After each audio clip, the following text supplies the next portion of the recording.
Now, time for today's perspective. And today is the last day of voting in the UK's national election. Last day of voting, last day of campaigning in the UK's national election. The results are set to see a major change. Britain's Labour Party predicted to sweep to power with a record number of over 480 seats, according to the polls, in the 650-seat Parliament. Far more, even, than Tony Blair and his famous 1997 landslide win. The Conservatives, who've been in power for the last 14 years, they're predicted to win just around 60 seats. That would be the fewest since the party was founded in 1834. Well, joining us now on the programme is Nigel Fletcher. He's teaching fellow in politics and contemporary history at King's College London. He's also co-founder of the Centre for Opposition Studies. It's an independent research organisation focused on promoting the study of political opposition. Thanks very much for joining us on the programme.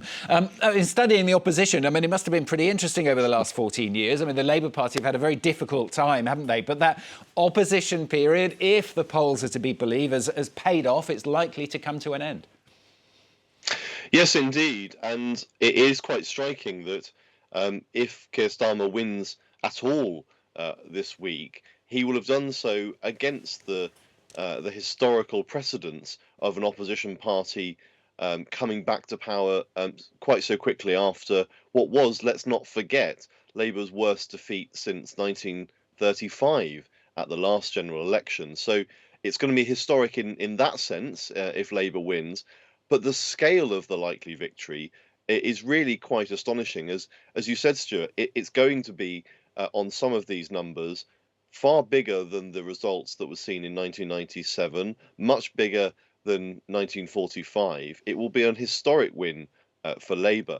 But what's interesting is that they're doing so on what are actually rather lower poll numbers than Tony Blair got in 1997. The level of the opinion polls for Labour have been slightly down on what we were seeing throughout the 1997 campaign. What's really driving the likely Labour victory this week is the weakness and collapse of the Conservative vote. The Conservatives in the 1997 general election were hovering around the 30-point mark, and that's where they ended up on polling day.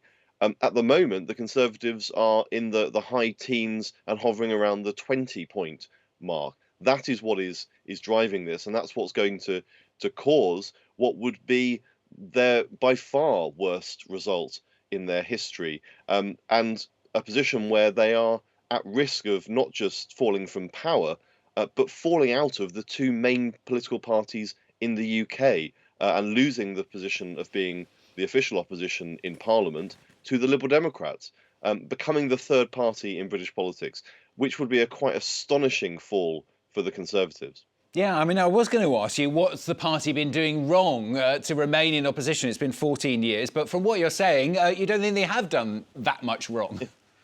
Well, I think, to be fair, they have done a lot wrong over the course of those 14 years. It's taken them quite a long time to learn the lessons of it. Any opposition party that falls from government, as Labour did in 2010, has to try and sort of regroup and come back together. What Labour, I think, found themselves struggling with was how to react to that.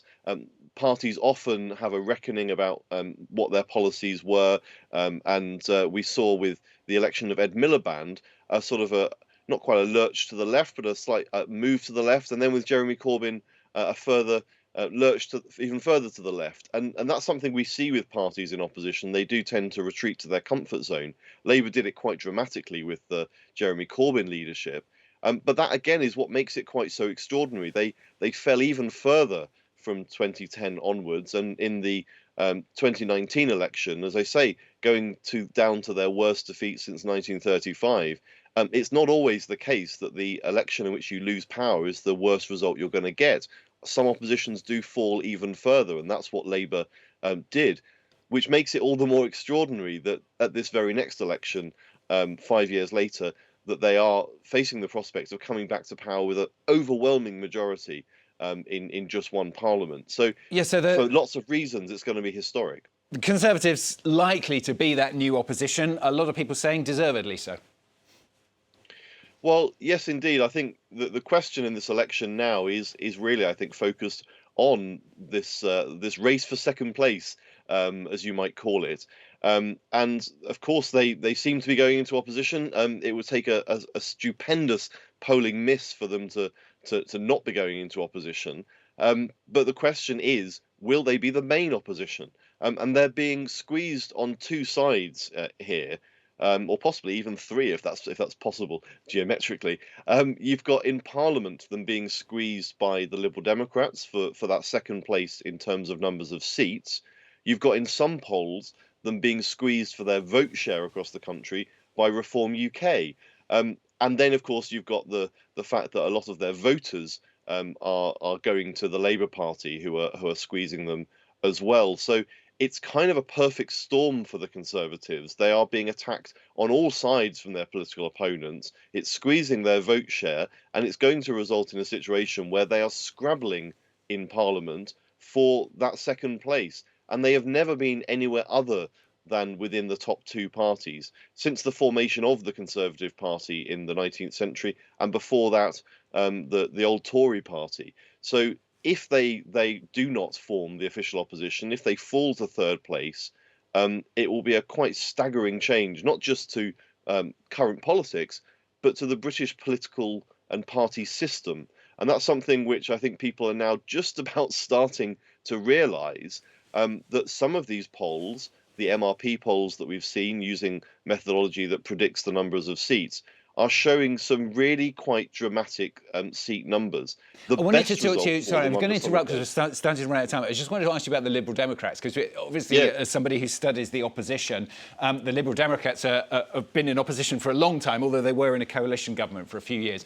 The campaign of Ed Davey, he's sort of taken it in a completely different way, hasn't he? In a way, just to try and attract attention to the party. I mean, as somebody who studies the opposition, does that make sense to you?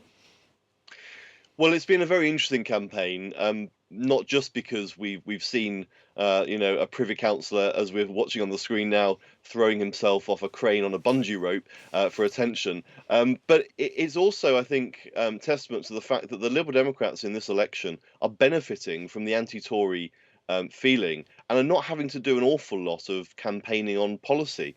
The Labour Party is making the running in terms of the positive case for change in the country. That's what's sort of driving them towards victory. Where the Liberal Democrats are in second place to the Conservatives in seats across the southeast of England, they're going to benefit from people voting to get rid of the Tory. And I think Ed Davey's being quite canny in realising that he doesn't need to sort of focus on lots of detailed policy. He just needs to remind people that the Lib Dems are there, and hope to benefit from that. But he seems to be living his best life. He's having a great time. I think one of my friends was saying, the person I present the podcast with, Sarah, was saying it's now her life's ambition to be leader of the Lib Dems because it seems like such a fun thing to do. Yeah, I mean, we've enjoyed watching the images as well. Just in 30 seconds, if you can. I mean, it is set to be an historic election. Labour presumably going to come out of it with this huge majority. It's not necessarily a good thing, though, is it? Well, this is something the Conservatives have been trying to push in recent weeks, this idea that an overwhelming Labour majority will be bad for the country. I think that's a political message, but it's certainly true that where you have a weak opposition, it is quite dangerous to lack that scrutiny. That's something that, as someone who studied opposition, I'm very keen to stress. Opposition does matter. And if we are seeing in the next Parliament a very weak opposition, regardless of who comprises it, that is something that does cause problems. And I think that it's not alarmist to point that out, given some of what we're anticipating. People do need a choice, and they do need the government to be held to account. And whoever is fulfilling that role, that is an important constitutional function. Good to have you with us on the programme today. Thanks very much for joining us. Nigel Fletcher from King's College London, also co-founder of the Centre for the Opposition Studies. Thanks very much.